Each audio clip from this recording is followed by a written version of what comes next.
channel SLEDU. SLEDU, that is Smart Learning Education.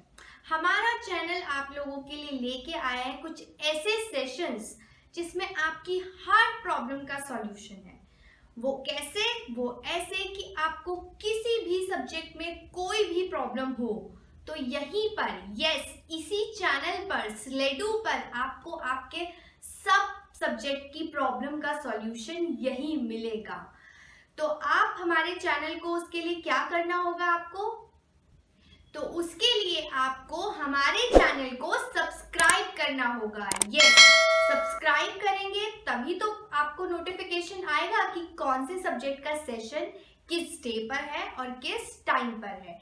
तो यहाँ पे मैथ्स के भी सेशन स्टार्ट हो चुके हैं, फिजिक्स के भी हो चुके हैं, केमिस्ट्री के भी हो चुके हैं, बायो के भी हो चुके हैं, इंग्लिश के भी हो चुके हैं। तो सोचो, एक चैनल पर आपको सारी वैरायटीज मिल रही है। आपको दैट मीन्स ऐसे पेंडेमिक सिचुएशन में जैसे हम स्कूल जाते थे ना, और स्कूल जाकर क्या करते थे, स्कूल गए, एक क्लास में अपनी बैठे और उसके बाद सारे सब्जेक्ट के टीचर्स आते हैं और अपना सब्जेक्ट पढ़ाते हैं। सेम इस चैनल पे, एक ही चैनल पे आपको बस बैठना है, नोटबुक उठानी है, पेन उठाना है और आपको सारे सब्जेक्ट के यहाँ पे सेशन अवेलेबल मिलेंगे। ठीक है, तो भूलिएगा नहीं, आज ही सब्सक्राइब करिए हमारे चैनल को। क्या नाम है हमारे चैनल का? हमारे चैनल का नाम है, क्या नाम है हमारे चैनल का? हमारे चैनल का नाम है SLEDU, that is Smart Learning Education. Yes, तो भूलिएगा नहीं सब्सक्राइब करना। अब आप सोच रहे होंगे कि ये मैम कौन से सब्जेक्ट को पढ़ाने वाली है और ये कौन है। तो फर्स्ट मैं अपने आप को इंट्रोड्यूस करा देती हूँ आप सबसे। I am doctor Sarika and I am going to teach you biology. मेरी जो स्टडी है, मैंने बीएससी की है अप्लाइड लाइफ साइंस में, then MSc and then PhD in environmental science. तो बेसिकली मैं आपके बायो के हर डाउट को यहाँ पर क्लियर करने वाली हूँ। पर क्लियर करने के लिए आपको सारे सेशंस अटेंड करने होंगे और ये हमारा आज का पहला सेशन है बायो का। तो क्या स्टार्ट करें? तो आपको मैंने ये तो बता दिया कि मैं यहाँ पे आपको कौन सा सब्जेक्ट पढ़ाने वाली हूँ और वो सब्जेक्ट क्या है? वो सब्जेक्ट है आपका बायोलॉजी। वैसे बायोलॉजी बहुत ज्यादा डिफिकल्ट नहीं है ना? काफी स्टूडेंट्स को मुझे लगता है अच्छी लगती है क्योंकि वो थियोरेटिकल पार्ट ज्यादा है। क्योंकि हमें फिजिक्स में बहुत सारे न्यूमेरिकल्स करने होते हैं, हमें केमिस्ट्री में भी बहुत सारी रिएक्शंस और इक्वेशन याद करनी होती है, मैथ्स में हमें बहुत सारी प्रैक्टिस करनी होती है।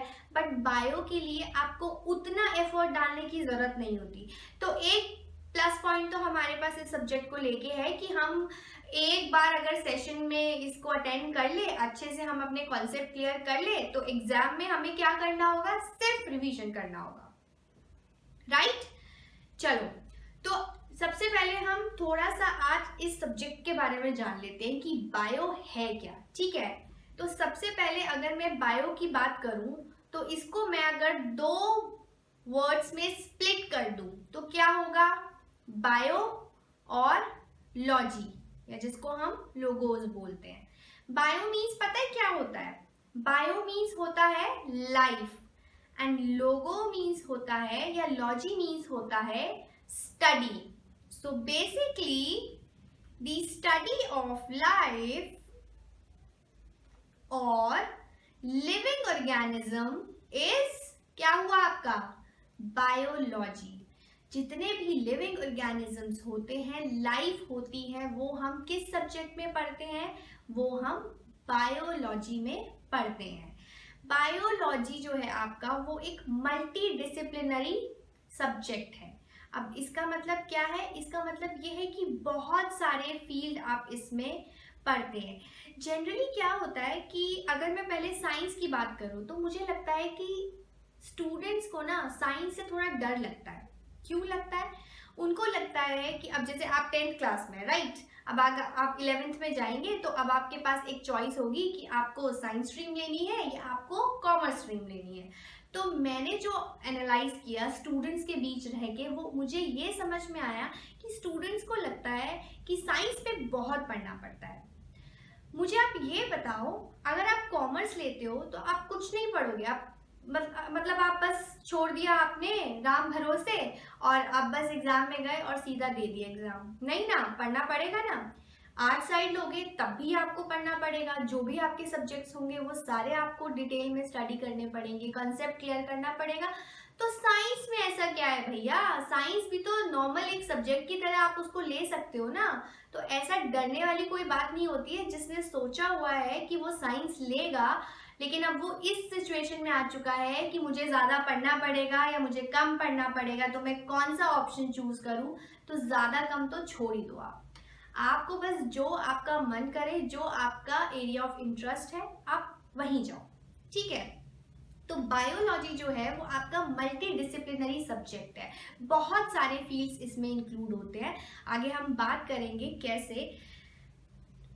बायोलॉजी को हम दो और टर्म से भी जानते हैं, वो है आपका लाइफ साइंसेस।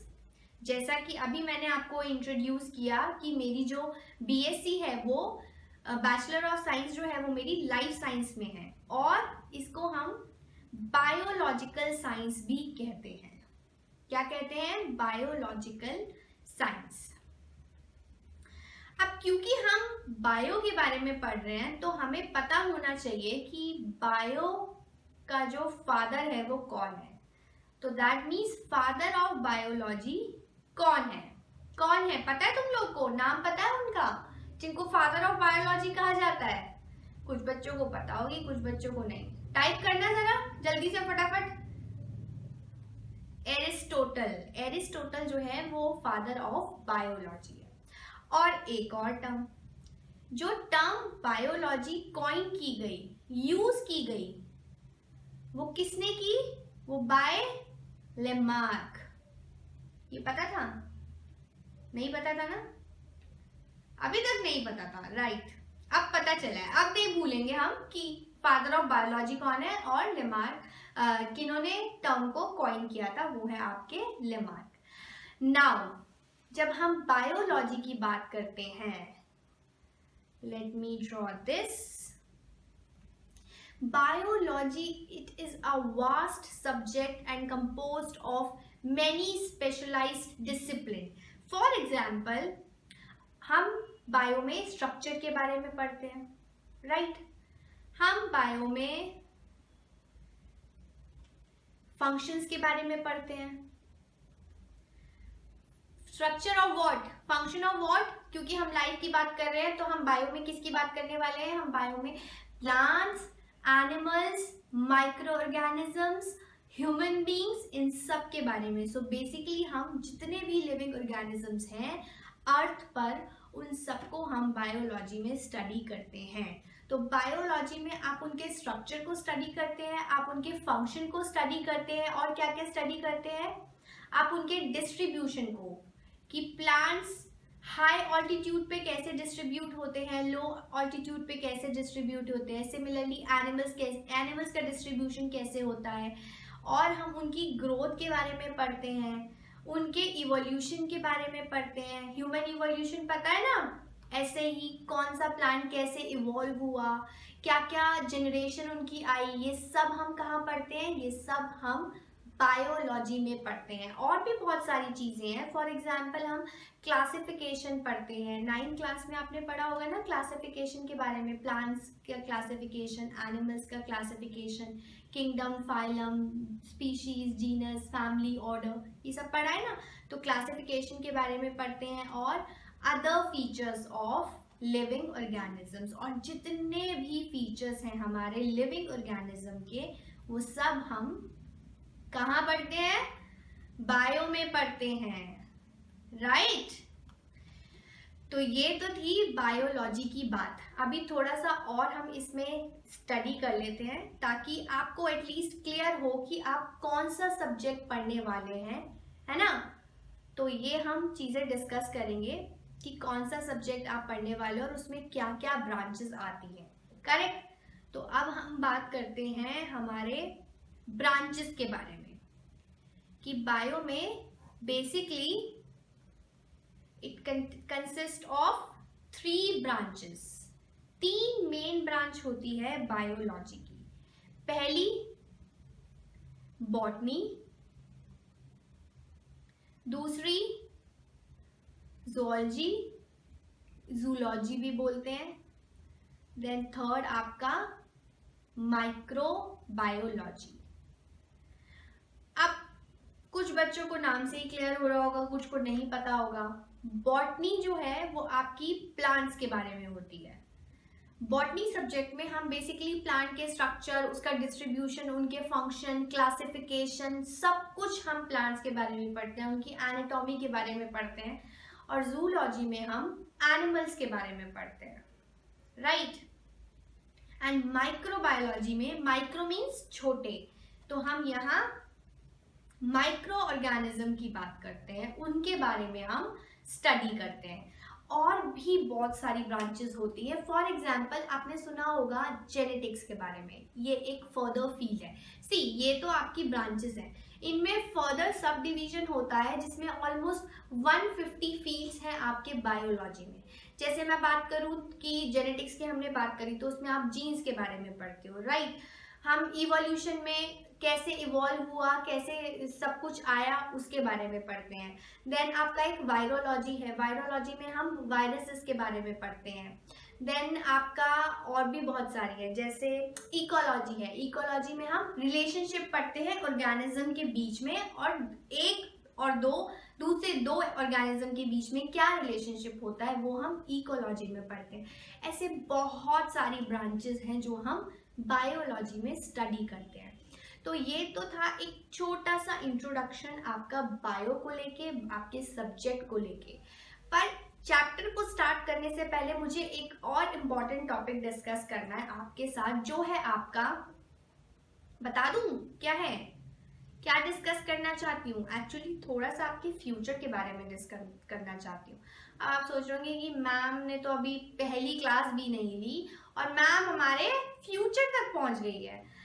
अब आपका फ्यूचर बन जाए ये तो मेरे लिए बहुत इम्पोर्टेंट होगा, है ना। तो पहला जो सबसे मेन चीज है जो मैं आज बात करने वाली हूँ, वो मैं बात करने वाली हूँ व्हाट इज नीट। नीट के बारे में सुना है आप लोगों ने? क्या होता है नीट? जिन बच्चों को पता है उन्हें पता है कि नीट कब दिया जाता है। हो सकता है कुछ को नहीं भी पता हो, तो इट्स ओके। मैं थोड़ा सा आपको इसके बारे में बताना चाहती हूँ कि कितना इम्पोर्टेंट है। और मैं 10th क्लास को स्टार्ट करने से पहले या उसके सिलेबस को स्टार्ट करने से पहले क्यों बता रही हूँ आपको ये भी मैं इसमें आपको पता चलेगा। सबसे पहले जब हम नीट की बात करते हैं तो ये एक एंट्रेंस एग्जाम है। आप आफ्टर 12th जब अपने फ्यूचर के बारे में सोचोगे, करियर के बारे में सोचोगे, तो आपको बहुत सारे एंट्रेंस एग्जाम देने होते हैं, राइट। तो एक एंट्रेंस एग्जाम आपका जो 12th के बाद होता है वो होता है नीट का। और नीट की फुल फॉर्म क्या है?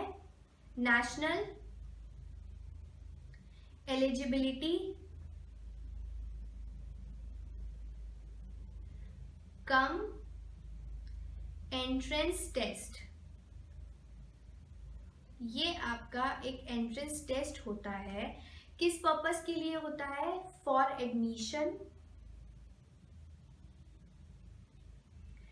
टू MBBS और BDS courses in government or private colleges and dental colleges in India. Government और private medical and dental college. तो अभी ये तो क्लियर हो गया होगा कि जिन स्टूडेंट्स ने सोचा हुआ है कि हम आगे मेडिकल लाइन में जाना चाहते हैं वो नीट दे सकते हैं। और क्यों इम्पोर्टेंट है नीट देना? सी, ऐसा तो कहीं नहीं लिखा कि नीट आपको कंपलसरी ही देना है, बट नीट ऐसा एंट्रेंस एग्जाम है जिससे आपके जो करियर का जो रास्ता है, जो आपने ड्रीम देखा होगा, वो डोर ओपन हो जाएगा। और नीट के थ्रू आप कोई भी गवर्नमेंट, कोई भी प्राइवेट कॉलेज है, चाहे वो मेडिकल कॉलेज है, चाहे वो डेंटल कॉलेज है, इंडिया में क्योंकि ये नेशनल है, वहाँ आपको बहुत ईजिली इस एग्ज़ाम के थ्रू एडमिशन मिल सकता है। नीट जो है बेसिकली करेंटली अगर मैं बात करूँ, it is currently conducted by NTA. NTA पता है क्या है? National testing agency. एनटीए बहुत सारे टेस्ट, ये बहुत सारे एंट्रेंस एग्जाम कराता है, जैसे आपका जेईई कराता है, ये आपका नीट कराता है, देन आपका यूजीसी नेट जो आपका एग्जाम है जो चल भी रहा है अभी, ये सब आपका एनटीए कराता है, national testing agency. Prior to 2019, अगर मैं 2019 से पहले की बात करूं तो actually it was conducted by CBSE. तब ये सेंट्रल बोर्ड सेकेंडरी एजुकेशन जो है वो आपका कंडक्ट कराता था, बट अभी करंटली एनटीए ने उसको हैंड ओवर कर लिया है। अब एनटीए ये सारे एग्जाम्स कराता है। अब क्यों मैं ये बता रही हूँ, पहले ये बताती हूँ मैं आपको, उसके बाद इसका एक पैटर्न भी मैं आपको बताऊंगी कि किस तरीके का एग्जाम आता है। सी ऑल्दो 10th क्लास का सिलेबस नीट में नहीं आता, frankly speaking, but 10th class जो आपकी होती है वो आपकी 11th और 12th का बेस होती है, उसकी फाउंडेशन होती है। आपने 9th में कुछ सिलेबस पढ़ा, राइट, कुछ चैप्टर्स पढ़े, करेक्ट। 10th में डिफरेंट है चैप्टर्स, मानते हो? अभी आपने एक बार ये तो देख ही लिया होगा कि आपके कौन कौन से चैप्टर्स हैं जो आपके 9th से थोड़ा सा डिफरेंट है। 11th में जब आप आओगे तो आपको पता चलेगा कि जो 9th का सिलेबस था वो एग्जैक्टली 11th का सिलेबस होता है, बस आप उस टॉपिक को फर्दर डिटेल में स्टडी करते हो, या आप ये कह लो कि 9th में आपका कोई एक चैप्टर में एक टॉपिक होगा, नाउ 11th में वो एक पूरा चैप्टर। सिमिलरली 10th का जो सिलेबस है वो एग्जैक्टली सिमिलर है 12th के, बस आप उसको डीपली स्टडी करते हो। फॉर एग्जाम्पल मैं आपको एक चैप्टर का नाम बताती हूँ। आपका चैप्टर है बायो का 3rd चैप्टर है हाउ डू ऑर्गेनिज्म रिप्रोड्यूस, जिसमें आप सब कुछ पढ़ेंगे। आप पढ़ेंगे कि ऑर्गेनिज्म कैसे रिप्रोड्यूस करता है, कितने टाइप के रिप्रोडक्शन होते हैं, सेक्सुअल और एसेक्सुअल होते हैं, sexual reproduction in flowering plants कैसे होता है, sexual reproduction in human beings कैसे होता है, और भी बहुत सारे आप इसमें पढ़ोगे। लेकिन जब आप 12th में पढ़ोगे तो 12th में वो ये टॉपिक नहीं होगा, उस टॉपिक का पूरा चैप्टर आपके पास 12th में होगा। सो बेसिकली जो 9th और 10th होती है, स्पेसिफिकली मैं 10th की बात करती हूँ, वो आपका बेस फॉर्म करती है, वो आपका फाउंडेशन है आपके 12th क्लास के लिए, आपकी 11th क्लास के लिए। जब आपका बेस ही क्लियर नहीं होगा बेटा, तो फिर आप 12th में तो आपको फिर बहुत प्रॉब्लम होने वाली है। तो मैं आपको यहाँ पर ये बताने का पर्पस सिर्फ यही था कि आप 10th के सिलेबस को लाइटली मत लेना। जिनको ऑलरेडी जिसने डिसाइड कर लिया है कि हमको मेडिकल करियर, मेडिकल लाइन में ही जाना है, उसके लिए नीट का एग्जाम बहुत इम्पॉर्टेंट है। ठीक है, इससे क्या होगा, इससे आपका एक सक्सेसफुल करियर जिसे कहते हैं बनाने के लिए आपको नीट का एग्जाम देना पड़ेगा। अगर आपको कुछ नहीं करना है, आपने सोचा हुआ है, अभी आपने आधों ने तो सोचा ही नहीं होगा, गारंटी है, मैं भी जब 10th में आई थी मैंने भी नहीं सोचा था मुझे क्या करना है। लेकिन अब this is the high time कि अब शायद अब आपको डिसाइड कर लेना चाहिए कि फाइनली आप 11th में कौन सा सब्जेक्ट लेने वाले हो, और या आप फ्यूचर में अपने आप को किस लाइन में देखना चाहते हो। सो उसके लिए नीट इम्पॉर्टेंट है। तो नीट इम्पॉर्टेंट है इसीलिए 10th क्लास इम्पॉर्टेंट हो गई, क्योंकि 10th क्लास का सिलेबस भले ही नीट में नहीं आता हो, बट वो आपके 12th क्लास से रिलेटेड है, उसका बेस आपको क्लियर करके देगा। इसीलिए आपको 10th क्लास के हर एक टॉपिक को, हर एक कॉन्सेप्ट को बहुत अच्छे से अंडरस्टैंड करना है, उसकी पूरी नॉलेज लेनी है। क्लियर? तो थोड़ा सा और बता दूं उसके पैटर्न के बारे में। नीट का जो पैटर्न है, पैटर्न की बात करते हैं, वो कैसे है देखो। सबसे पहले इसका जो लेवल है वो आपका नेशनल लेवल पर है, राइट। अब आपने फुल फॉर्म में भी देख ही लिया है कि ये आपका national eligibility cum entrance test है, राइट। तो जाहिर सी बात है कि जो भी एग्जाम, एंट्रेंस एग्जाम होगा वो आपका नेशनल लेवल पर होगा, करेक्ट। दूसरी चीज, सब्जेक्ट की अगर मैं बात करूं, तो कौन कौन से सब्जेक्ट इसमें इंक्लूड होते हैं? इसमें आपका फिजिक्स आता है, केमिस्ट्री आता है एंड बायोलॉजी आता है, राइट? एग्जाम का जो ड्यूरेशन होता है वो आपका 3 आवर्स का होता है। नॉर्मल जैसे हमारे सीबीएसई में भी हमारा यही है, एग्जाम का ड्यूरेशन आपके 3 आवर्स होता है, राइट? तो आपको पता है कि आपको ऐसा नहीं है कि आप 3 घंटे नहीं बैठ सकते, आपको पता नहीं है, आपको ये चीज शुरू से प्रैक्टिस आपको है कि 3 घंटे एग्जाम हॉल में आपको बैठना होता है। नाउ की क्वेश्चन टाइप क्या होता है? क्वेश्चन टाइप जो आपका होता है वो एमसीक्यू होते हैं, मल्टीपल चॉइस क्वेश्चंस होते हैं। टोटल क्वेश्चंस की अगर मैं बात करूं तो टोटल क्वेश्चंस आपके 180 क्वेश्चंस होते हैं। ऐसे मैंने कुछ ज्यादा ही चौक के बता दिया, वैसे इतने बहुत भी नहीं है। एमसीक्यू इट हार्डली टेक्स यार 30 सेकेंड्स, है ना? अगर आपके कॉन्सेप्ट क्लियर है तो आपको 30 सेकेंड भी नहीं लगेंगे एक क्वेश्चन को अटेम्प्ट करने में।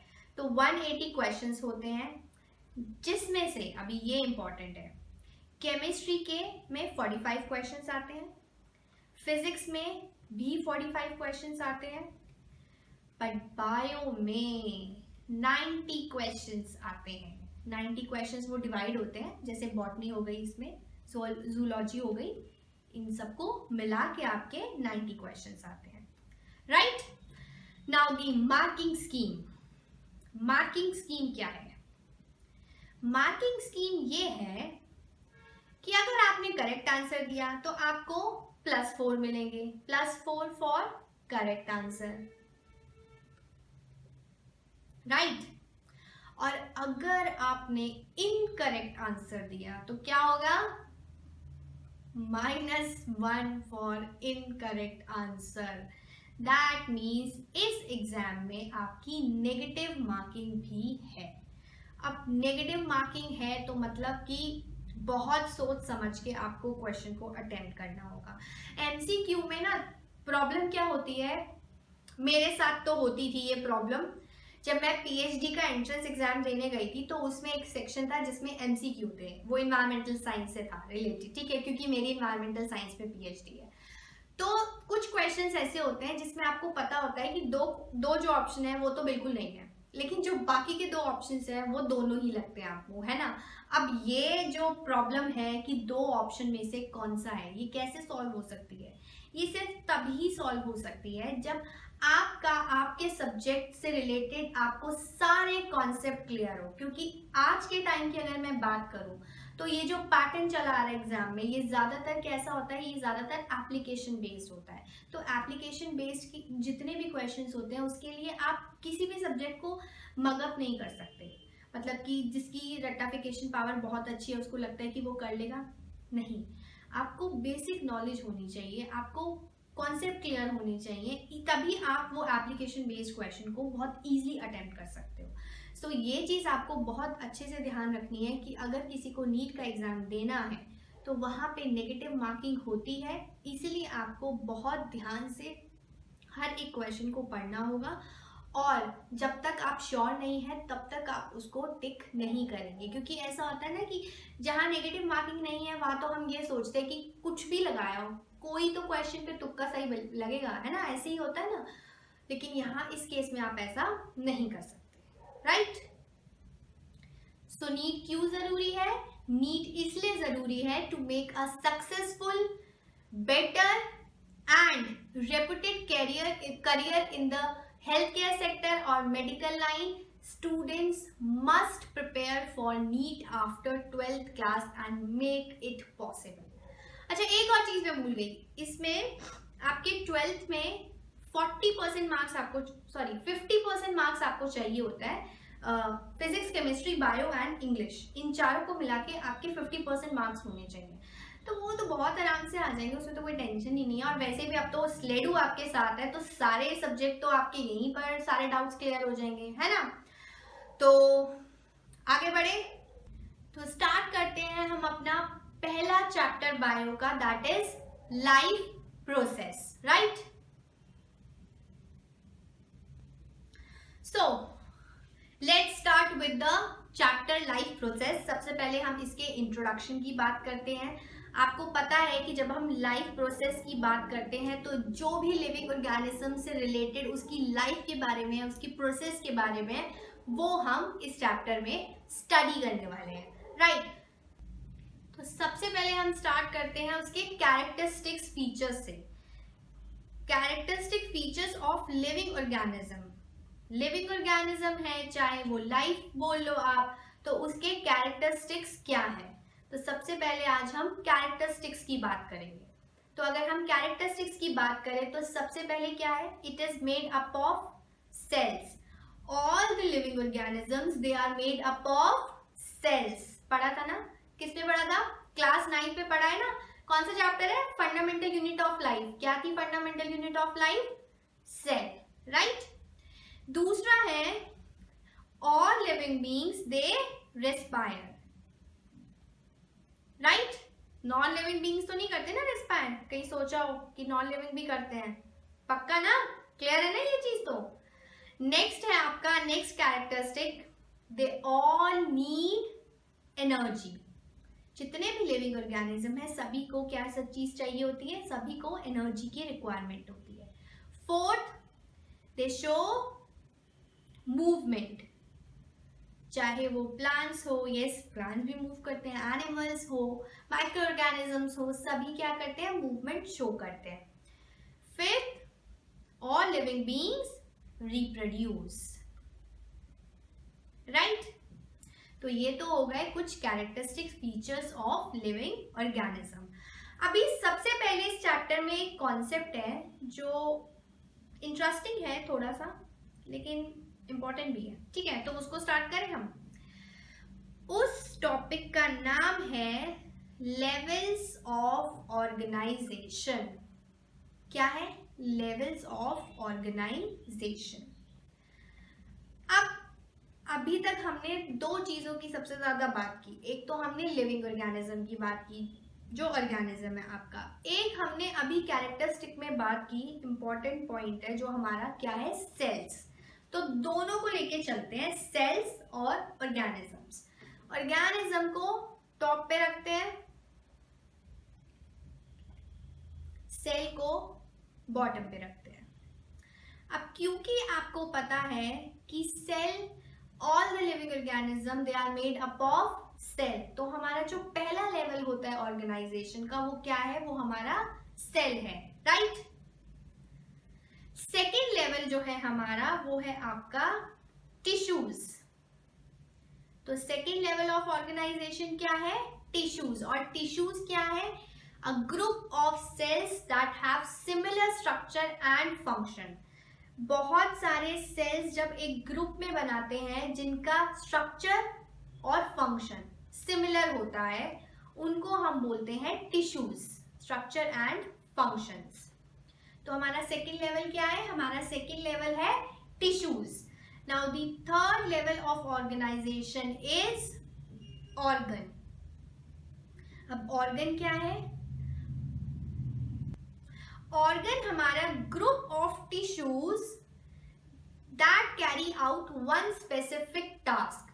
बहुत सारे टिश्यूज का एक ग्रुप, जितने भी टिश्यूज हैं वो एग्रीगेट हुए और उन्होंने क्या परफॉर्म किया, एक स्पेसिफिक टास्क किसी एक चीज के लिए जब कोई परफॉर्म करता है, जब और टिश्यूज परफॉर्म करते हैं, उसको हम बोलते हैं ऑर्गन। तो हमारा थर्ड लेवल क्या हो गया, ऑर्गन।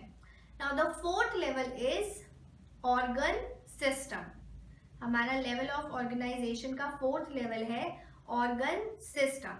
अभी पैटर्न तो समझ में आ गया होगा, tissue group of cells, organ group of tissues. तो organ system group of organs that carries out more generalized sets of function। बहुत सारे जितने भी हमारी बॉडी में, जैसे बहुत सारे ऑर्गन सिस्टम है, आपको पता है सर्कुलेटरी सिस्टम है हमारा डाइजेस्टिव सिस्टम है, ये सब किन से मिलके बना है, ये सब ऑर्गन से मिलके बना है, जो हमारे इन सभी फंक्शंस को परफॉर्म करने में हेल्प करता है। तो हमारा फोर्थ लेवल क्या है, organ system. Now the fifth level is organism. Finally organism जो इन सब को मिला के आपकी बॉडी में जो फंक्शन परफॉर्म करता है टुगेदर, उसको हम बोलते हैं ऑर्गेनिज्म। तो ये 5 लेवल है आपके लेवल्स ऑफ ऑर्गेनाइजेशन, जिसको आपको इसी सीक्वेंस में याद करना है। अब वैसे तो ये बहुत इजी है लर्न करना, आई डोंट थिंक कि इसमें कुछ भी डिफिकल्ट है आपको सीक्वेंस लर्न करने में, बट स्टिल मैं आपको एक निमोनिक बताती हूँ इसको याद रखने का, और वो निमोनिक है see the ozone layer, right. अब कैसे, वो ऐसे सी आपने लगाया, सी मतलब सेल, द का हम टी ले लेते हैं, T for tissue. Ozone, ozone कहाँ प्रेजेंट होती है बाय द वे, मालूम है? स्ट्रेटोस्फेयर में प्रेजेंट होती है ना। और उसको हम डिनोट कैसे करते हैं, उसको हम O3 से डिनोट करते हैं, है ना। तो तीनों O को अलग कर दो, O O O, तीन O है हमारे पास। तो पहला O क्या है, ऑर्गन, दूसरा ऑर्गन सिस्टम, और तीसरा organism, right. So basically see the ozone layer, layer को आप लर्न भी कर सकते हो, नहीं भी कर सकते हो, आपकी मर्जी है। वो सिर्फ एक राइम बनाने के लिए मैंने उसको लिख दिया, सी द ओजोन लेयर। सी मतलब देखने वाला, तो उसको हम SEE वाला नहीं लिखेंगे, हम सी शॉर्ट फॉर्म लिख रहे हैं। तो cell, tissue, organ, organ system, organism. तो जिसको नॉर्मल ऐसे ही लर्न हो जाएगा वो भी बहुत अच्छी बात है, जिसको नहीं होगा तो आप वो ये वाला निमोनिक याद कर लो, उससे आपको लर्न हो जाएगा कि सीक्वेंस क्या है, cell, tissue, organ, organ system and organism. Clear? तो ये थे आपके लेवल्स ऑफ ऑर्गेनाइजेशन। अब हम बात करेंगे लाइफ प्रोसेस की, राइट।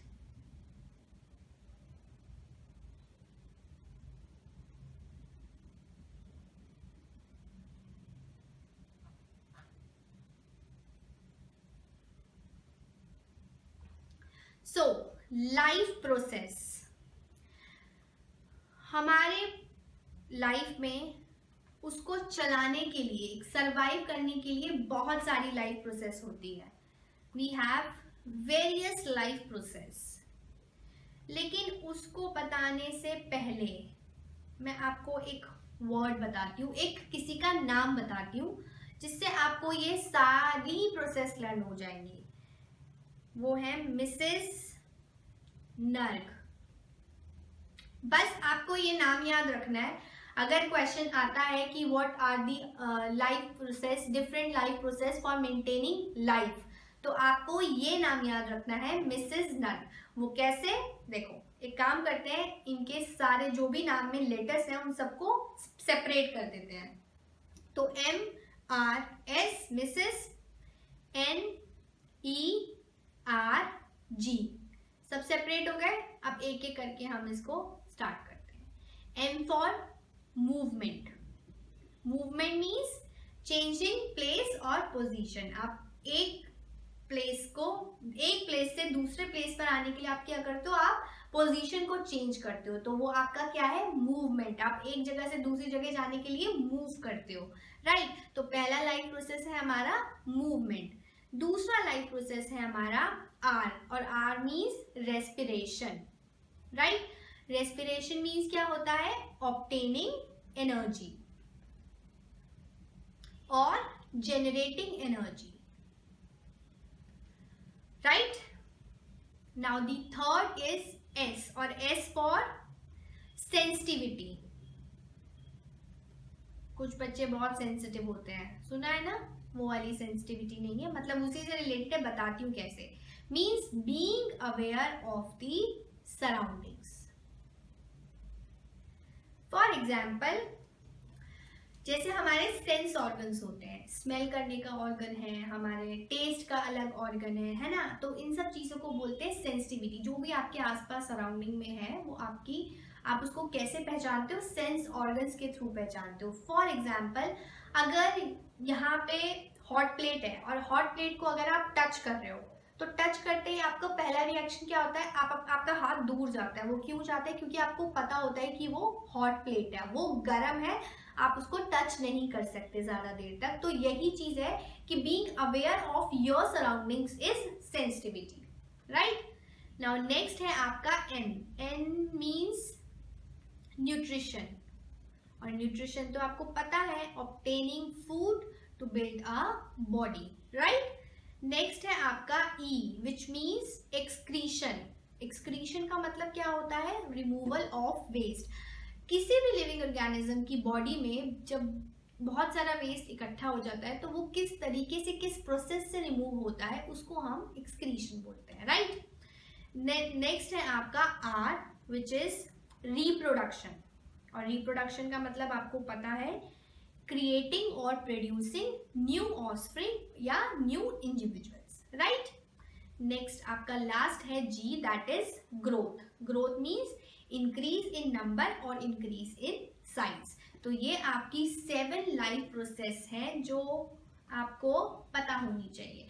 इसका सीक्वेंस याद करने की जरूरत नहीं है, इसीलिए ये कोई भी सीक्वेंस में आ सकती है। मैंने बस आपको एक नाम बता दिया, मिसेस नर याद रखना, ताकि आपको पता हो कि हर एक लेटर में एक लाइफ प्रोसेस है उसकी। क्लियर? तो ये है आपकी लाइफ प्रोसेस। अब जो हम पहला टॉपिक स्टार्ट करने वाले हैं, पहला प्रोसेस स्टार्ट करने वाले हैं, वो हम करेंगे N for nutrition, means obtaining food to build a body, right. So first life process is nutrition, और आपको पता है इसका मतलब क्या है? The process by which organism obtain its food. Organism क्या करता है? फूड ऑब्टेन करता है, किस लिए? To build body, to build a body, right. अब न्यूट्रिशन की अगर हम बात करें तो डेफिनेशन तो क्लियर है आपको कि हम फूड को ऑब्टेन करते हैं अपनी बॉडी के लिए, राइट। अब ये प्लांट्स में भी होता है और ये एनिमल्स में भी होता है, मतलब प्लांट्स को भी न्यूट्रिशन चाहिए और एनिमल्स को भी न्यूट्रिशन चाहिए। क्लियर है? जो प्लांट्स को न्यूट्रिशन चाहिए उनको हम बोलते हैं ऑटोट्रॉफ्स। क्या बोलते हैं? ऑटोट्रॉफ्स। और एनिमल के केस में हम बोलते हैं हेट्रोट्रॉफ। क्या बोलते हैं? हेट्रोट्रॉफ्स। अब इसका मतलब क्या होता है? ऑटोट्रॉफ को अगर हम स्प्लिट करें दो वर्ड में तो ये होगा, पहला ऑटो, दूसरा ट्रॉफ। ऑटो मीन्स सेल्फ और ट्रॉफ मीन्स फीड करना या आपका फूड जो भी है। सिमिलरली इसको भी सेपरेट कर दो तो आपने हेट्रो और ट्रॉफ को किया। हेट्रो मीन्स डिफरेंट होता है। सो बेसिकली अगर मैं ऑटोट्रॉफ की बात करूं और सेल्फ की बात करूं तो ऑटोट्रॉफ्स वो होते हैं जो अपना फूड खुद प्रिपेयर करते हैं, विच मेक देयर ओन फूड, जो अपना फूड खुद प्रिपेयर करते हैं। जैसे कि क्या एग्जांपल हो सकते हैं? आपके ग्रीन प्लांट्स हैं, ब्लू ग्रीन एल्गी है, ये सारे के सारे ऑटोट्रॉफ्स होते हैं क्योंकि ये अपना फूड खुद प्रिपेयर करते हैं through the process of photosynthesis, right. अब अगर हम हेट्रोट्रॉफ की बात करें तो हेट्रोट्रॉफ्स मतलब डिफरेंट, दैट मीन्स जो अपने फूड के लिए और अपने न्यूट्रिएंट के लिए आइदर वो प्लांट्स पर डिपेंड करते हैं और अदर एनिमल्स पर डिपेंड करते हैं, चाहे वो डायरेक्टली डिपेंड करते हो चाहे वो इनडायरेक्टली डिपेंड करते हो, बट अपना फूड खुद प्रिपेयर नहीं करते, उसके लिए वो दूसरे पर डिपेंड होते हैं। क्लियर? तो वो होते हैं आपके हेट्रोट्रॉफ्स। अब मोड ऑफ न्यूट्रिशन क्या है? ऑटोट्रॉफ जो है उसमें सेम, अगर हम न्यूट्रिशन की बात कर रहे हैं तो मतलब कि प्लांट्स अपना न्यूट्रिशन खुद प्रिपेयर करते हैं, खुद लेते हैं, और हेट्रोट्रॉफ दूसरे पर डिपेंड होते हैं। और अगर हम ऑर्गेनिज्म के केस में बात करें तो भी वही मतलब है कि ऑटोट्रॉफिक जो ऑर्गेनिजम्स होते हैं वो आपके खुद जो प्रिपेयर करते हैं उन ऑर्गेनिज्म को बोलते हैं, और जो हेट्रोट्रॉफ्स ऑर्गेनिज्म होते हैं वो आपके दूसरे पर डिपेंड करते हैं। क्लियर है? तो ये आपको डेफिनेशन ये किसी भी रेस्पेक्ट में चेंज नहीं होने वाली है। ऑटोट्रॉफ और हेट्रोट्रॉफ वही मतलब रहेगा, which make their own food या which make their own nutrition itself. ठीक है, तो अब हम बात करते हैं मोड ऑफ न्यूट्रिशन की। तो मोड ऑफ न्यूट्रिशन आपके दो तरीके के होते हैं, 2 टाइप के मोड ऑफ न्यूट्रिशन होते हैं। पहला, सबसे पहले हेडिंग डाल देते हैं, modes of nutrition, right. Basically 3 types के होते हैं, मैं आपको बताती हूँ कौन कौन से। पहला तो हो गया ऑटोट्रॉफिक। अब देखो वहां हमने ऑटोट्रॉफ्स लिखा था, ठीक है, या हम ऑटोट्रॉफिक लिख रहे हैं क्योंकि अब हम न्यूट्रिशन के रिस्पेक्ट में बात करेंगे। तो ऑटोट्रॉफिक मोड ऑफ न्यूट्रिशन, दूसरा है आपका heterotrophic mode of nutrition, and third है आपका कीमोसिंथेटिक मोड ऑफ न्यूट्रिशन। क्या है? कीमोसिंथेटिक। ऑटो का मतलब पता है, हेट्रो का मतलब पता है, कीमो का मीन्स केमिकल हो गया। तो एक काम करते हैं, तीनों की डेफिनेशन हम देखते हैं, तीनों को हम डिटेल में पढ़ते हैं। ठीक है, मैं आपको यहाँ पे लिख के दिखाऊंगी सो दैट आपको डिफरेंस भी क्लियर हो जाए कि क्या क्या डिफरेंस है इन तीनों मोड्स ऑफ न्यूट्रिशन में। तो जब हम ऑटोट्रॉफ की बात करते हैं, so basically it is a kind of nutrition, आप लिख सकते हो मेरे साथ इसको, डेफिनेशन को, क्योंकि एग्जाम में अगर आप प्रीवियस पेपर्स देखो तो एग्जाम में क्वेश्चन आया हुआ है, या तो वो सीधे सीधे डिफरेंस दे देगा कि what are the difference between autotrophic mode of nutrition और हेट्रोट्रॉफिक मोड ऑफ न्यूट्रिशन, या वो अलग अलग डेफिनेशन भी आपसे पूछ सकते हैं। तो आपको दोनों चीजें क्लियर होनी चाहिए कि डेफिनेशन क्या है और डिफरेंस भी क्या है दोनों का। ठीक है, तो it is a kind of nutrition in which organic material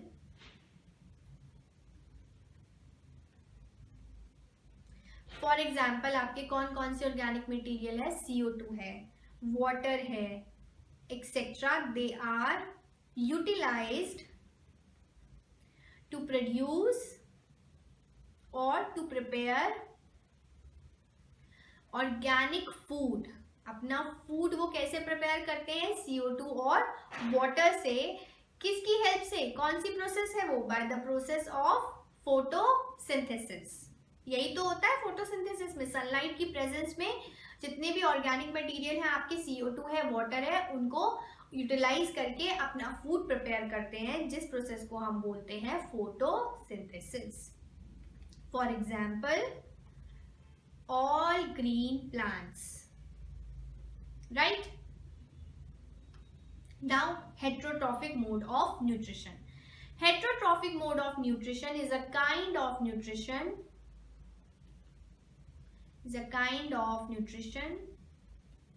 in which organism do not possess the ability, I think ये कैसा आएगा, possess the ability to synthesize their own food, जिनमें एबिलिटी नहीं होती अपना फूड प्रिपेयर करने की, and they depend on, किस पे डिपेंड करते हैं? They depend on autotrophs or other animals for their food. So they depend on autotrophs for their food supply directly or indirectly, right? For example, इसके example क्या है? आपके bacteria हो गए, कुछ बैक्टीरिया ऐसे होते हैं जो दूसरे पर डिपेंड करते हैं अपने फूड के लिए, फंगी हो गई। तो ये आपके एग्जाम्पल्स है हेट्रोट्रॉफिक मोड ऑफ न्यूट्रिशन के। Now the third mode of nutrition, ये क्या है? Chemosynthetic. Chemo means chemicals, that means जो भी वो फूड प्रिपेयर करते हैं वो यूजिंग केमिकल्स आपका फूड प्रिपेयर करते हैं। So it is a process in which carbohydrates are manufactured from, वो अपना फूड मैन्युफैक्चर करते हैं, मैन्युफैक्चर्ड फ्रॉम वही ऑर्गेनिक मॉलिक्यूल, जैसे आपका CO2 है, वाटर है, बट किससे? यूजिंग केमिकल्स, या जो ऑक्सीडेशन प्रोसेस होती है उनकी हेल्प से। They use chemical as the energy source. यहाँ के केस में, ऑटोट्रॉफ के केस में एनर्जी सोर्स क्या था? आपका सन था, उसी से वो अपना फूड प्रिपेयर करते हैं। हेट्रोट्रॉफिक के केस में ऑटोट्रॉफ्स उनकी एनर्जी सोर्स था, क्योंकि वो उन पर डिपेंड होते हैं। सिमिलरली कीमोसिंथेटिक के केस में केमिकल उनका एनर्जी सोर्स होता है। So they use chemical as the energy source rather than sunlight, Therefore, there are certain bacteria, मैं एग्जाम्पल बता रही हूँ इसके, जो बहुत कुछ बैक्टीरियाज होते हैं that are not fueled by, that are not fueled, मतलब फ्यूल मतलब जैसे हम गाड़ी में पेट्रोल डालते हैं चलने के लिए, तो ऐसे ही अपनी बॉडी को चलाने के लिए they are not fueled by the sun but by the oxidation of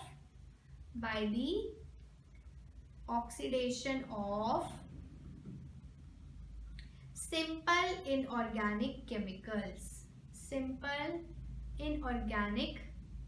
chemicals, राइट। तो कुछ बैक्टीरिया ऐसे होते हैं जो कीमोसिंथेटिक मोड ऑफ न्यूट्रिशन जिनके अंदर होता है। तो ये थे आपके modes of nutrition.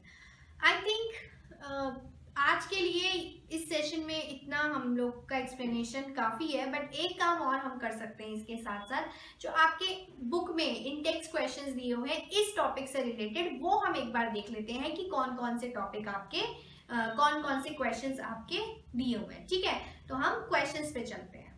So here is the index questions. तो पहला क्वेश्चन जो आपके इंडेक्स में दिया हुआ है वो है question number 1, why is diffusion insufficient to meet the oxygen requirement of multicellular organism like human? सबसे पहली चीज, डिफ्यूजन क्या होता है? डिफ्यूजन होता है आपका the movement of molecules from higher concentration to lower concentration। अब वो movement of molecules हो सकता है, particles हो सकता है, gases हो सकता है, कुछ भी हो सकता है। जहाँ पर हायर कॉन्सेंट्रेशन है वो आपका सोर्स हुआ, वहां से वो मूव करता है जहां पे आपका कम कॉन्सेंट्रेशन है जो आपका सिंक है, तो सोर्स टू सिंक मूव करता है, वो हम कहते हैं डिफ्यूजन। सो डिफ्यूजन क्यों इनसफिशिएंट है? ऑक्सीजन मल्टी सेलुलर ऑर्गेनिज्म में ऑक्सीजन रिक्वायरमेंट पूरी नहीं हो पाती, तो ऐसा क्यों है, क्यों इनसफिशिएंट है? वो इसलिए, पहला point, because diffusion is a slow process, ये आपका स्लो प्रोसेस है।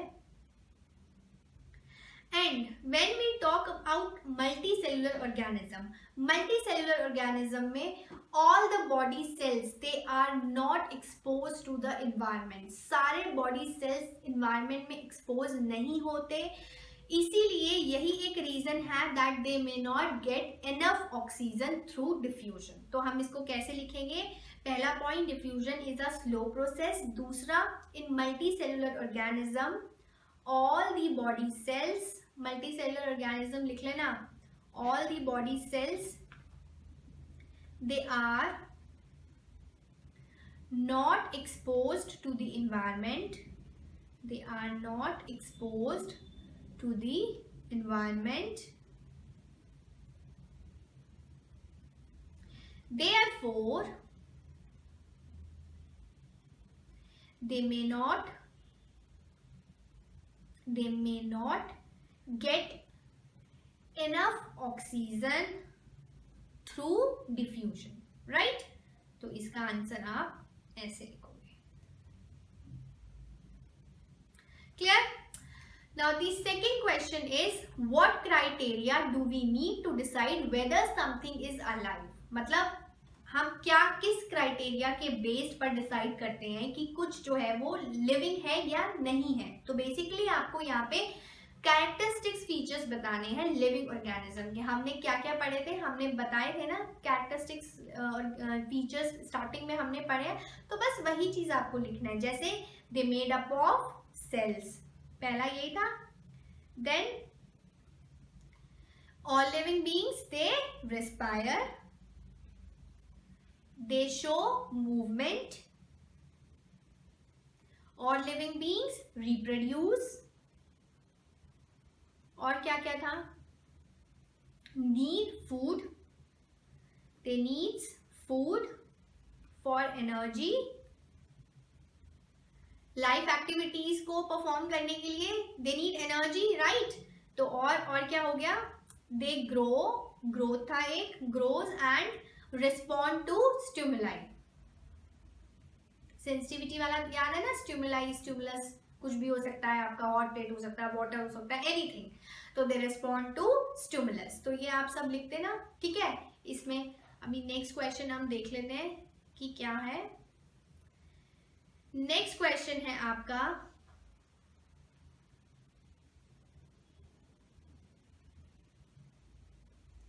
What are outside raw material used by an organism. कौन से ऐसे आउटसाइड एक्सटर्नल रॉ मटेरियल्स हैं जो ऑर्गेनिज्म यूज करता है। क्या क्या यूज करते हो आप, अपने का एग्जांपल लेके कर सकते हो। हम भी तो एक लिविंग ऑर्गेनिज्म है ना, हम क्या क्या यूज करते हैं। हम ऑक्सीजन यूज करते हैं, हम वाटर यूज करते हैं, हम फूड यूज करते हैं, हम मिनरल्स लेते हैं। तो ये सारे क्या है, ये हमारे आउटसाइड रॉ मटेरियल्स हैं। तो आप सिंपल सिंपल इसको लिख दो, आंसर इसका दैट ऑक्सीजन, मैं शॉर्ट फॉर्म लिख रही हूँ ऑक्सीजन की, oxygen, food, CO2, minerals, vitamins, then आपका वाटर, है ना, और एक्सेट्रा। तो ये सारे आपके आउटसाइड रॉ मटेरियल्स है, right. Now the next question is what processes would you consider essential for maintaining life. देखो आ गया ना, जो मैंने लाइफ प्रोसेस के बारे में बोला था, उसके लिए क्या वर्ड आपको याद रखना है, क्या याद रखना है, जल्दी से टाइप कर दो फटाफट से, मिसेस नर्ग। अभी आपको एग्जाम में मिसेस नर्ग नहीं लिखना है, ये बात ध्यान रखना है, ये सिर्फ मैंने आपके लिए बताया है। तो आपको वो सारी चीजें डालनी है, movement, respiration, sensitivity, nutrition, excretion, reproduction, growth, ये सारी प्रोसेस एसेंशियल है फॉर मेंटेनिंग लाइफ। क्लियर है। Now the next question is what are the difference between autotrophic nutrition and heterotrophic nutrition। देखो आपके इन टेक्स्ट बुक में भी सीधे सीधे ये क्वेश्चन दिया हुआ है और इसी तरीके से आराम से आ चुका है और आ सकता है कि ऑटोट्रॉफिक और हेटरोट्रॉफिक न्यूट्रिशन में क्या डिफरेंस होता है। तो वैसे तो मैं आपको ऑल दो बता चुकी हूँ डेफिनेशन के साथ, बट स्टिल मैं आपको छोटे छोटे 2-3 पॉइंट्स बता देती हूँ ताकि आपको पता हो कि आपको इसको कैसे एग्जाम में लिखना है। ये गलत हो गया, थोड़ा नीचे लिख दिया है ना, हेट्रोट्रॉफिक, राइट। चलो तो पहला पॉइंट तो आपको पता ही है, ठीक है, डेफिनेशन वाला, सेल्फ डिफरेंट। दूसरा लिख सकते हो ऑटोट्रॉफिक के केस में it occurs in green plants, जो मैंने आपको एग्जाम्पल बताए थे। So it occurs in green plants. यहाँ पे लिख सकते हो it occurs in animals and in non green plants. वहां पे हमारे उस केस में क्या था, ऑल ग्रीन प्लांट्स थे, तो कुछ नॉन ग्रीन प्लांट्स जो है वो आपके हेट्रोट्रॉफिक में आते हैं, राइट। नेक्स्ट डिफरेंस आप लिख सकते हो that food is self manufactured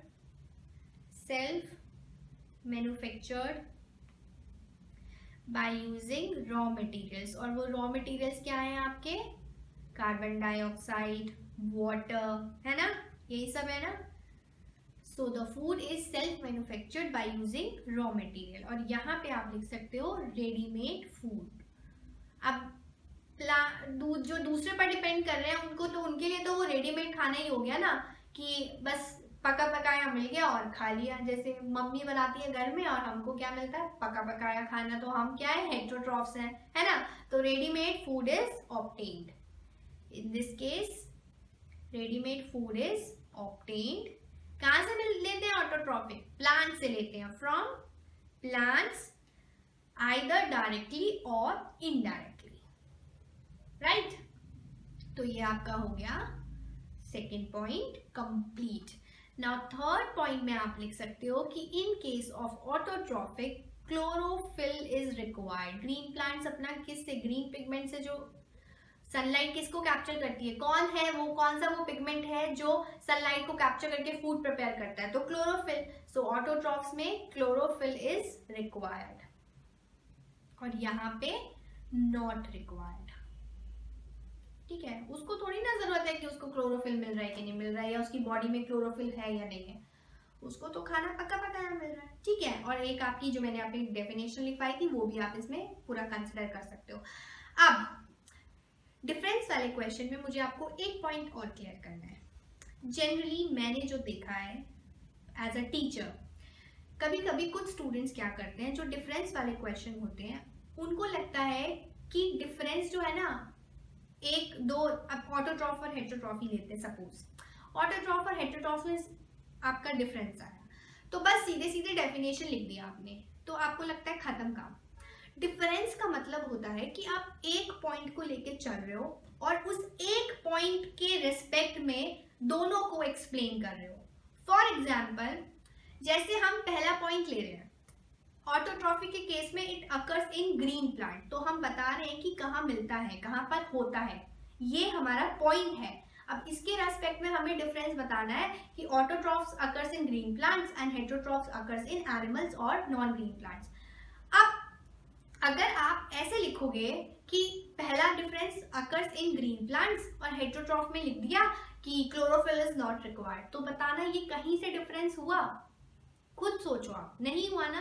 but मैंने देखा है कि स्टूडेंट्स लिखते हैं, उनको ये नहीं पता कि डिफरेंस बिटवीन का मतलब ही यही होता है कि आप एक पॉइंट, अगर आप लोकेशन लेके चल रहे हो तो आप उन दोनों की लोकेशन बताओ।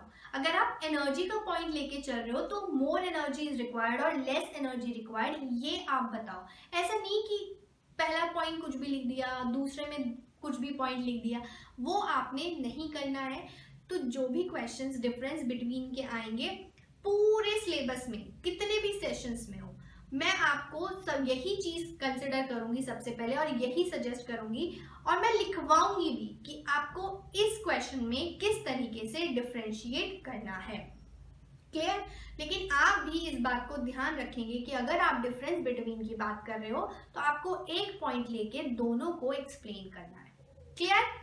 चलो, तो आज का सेशन हम यहीं खत्म करते हैं। नेक्स्ट सेशन में हम इसके आगे के टॉपिक को फर्दर स्टडी करेंगे, but till then keep revising and stay